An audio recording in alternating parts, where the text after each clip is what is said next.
The OVA of Ijere Kingdom, His Royal Majesty King Monday Ebuoko Atọwhisky Udure I has held his view concerning the sole administrator issue of the Niger Delta Development Commission, otherwise known as NDDC.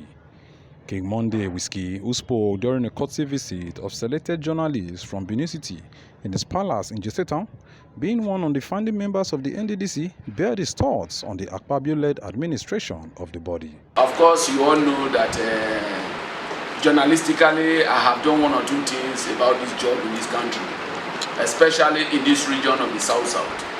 I rose to become a director in the SOPADEC.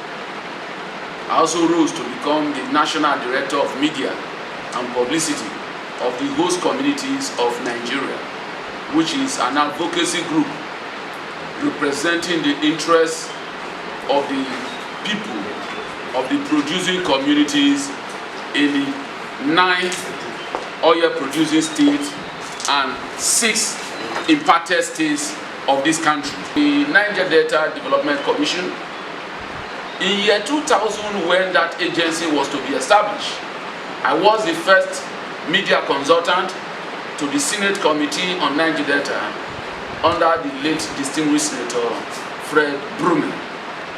And by that position, I cannot be an outsider about the establishment of NDDC. It was my group that went around the 9 states, booked appointment with the governors of the 9 states, DSP Alamia Sega, blessed memory for Delta State, for Bayelsa State then, Peter Ojili for Bayelsa, for Rivers, Uzo Kalu for Abia, Obong Victor Atta for Akwa Ibom, Donan Duke for Cross River, James Ibori for Delta, Achike Odewa for Imo, Atina Farati for Ondo, and Lucky Igbinedion for Edo State. Those were the 9 oil producing states, and as somebody who had been in the forefront of this struggle, I am not comfortable with what is currently happening in NDDC.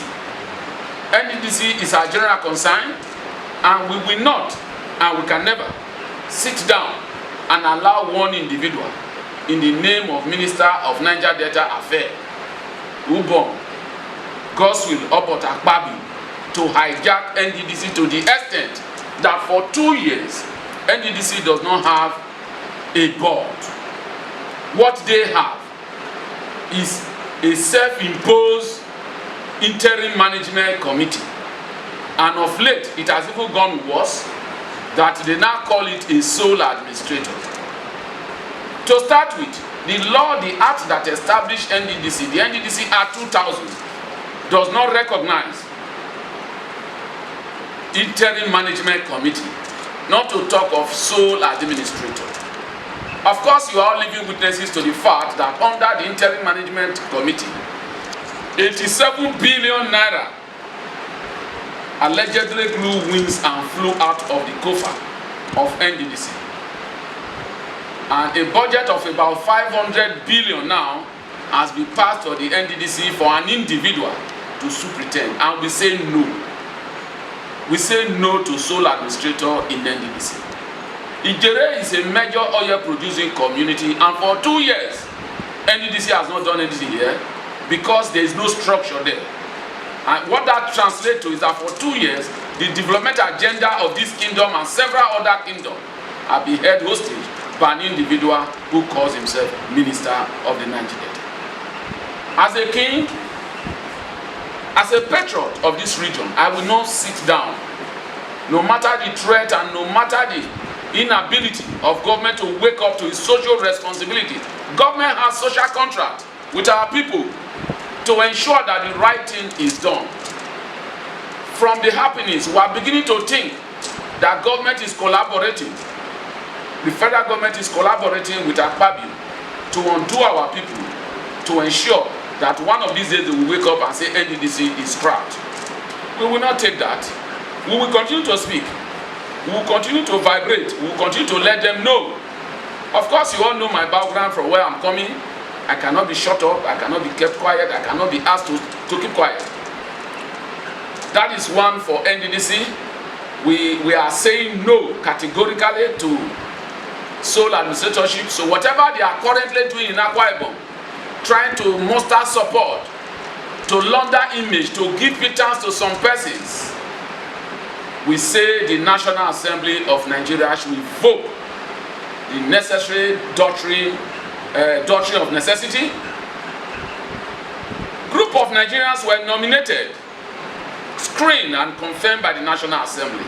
And it behoves on the National Assembly of the Federal Republic of Nigeria to rise to the occasion and veto the president and of course, by law of the National Assembly, once you veto the president, you invoke the necessary doctrine, you invoke the doctrine of necessity by inaugurating the committee that you have screened and confirmed. Of course, His Excellency Dr. Pius Udubu is not an alien person to the struggle of the Niger Delta. He is the chairman of that body.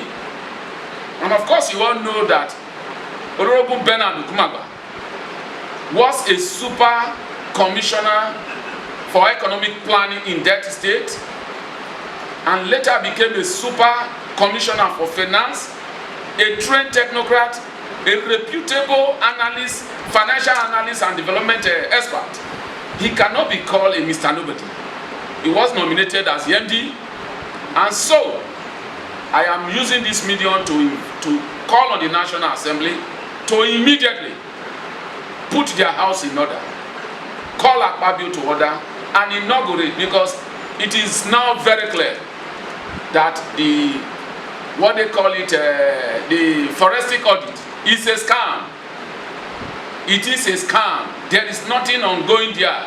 Ijere, as a major oil producing kingdom, nobody has come here to say they want to verify the project of NDDC in this region or in this kingdom of mine. With over 50-something communities here, of course there are abandoned NDDC projects. So if you are doing forensic auditing, Ijere is part of it. So I boldly tell you that the forensic audit is a scam perpetrated by an individual to hold this region hostage. And we are saying no.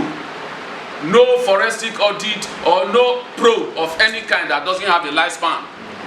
Okay? The forensic audit doesn't have a lifespan. The other time, the super minister told us it was ending and he was going to inaugurate people in April. This is April half. This is mid-April. And nothing has happened. So it is very clear that what they call forensic audit there is a scam.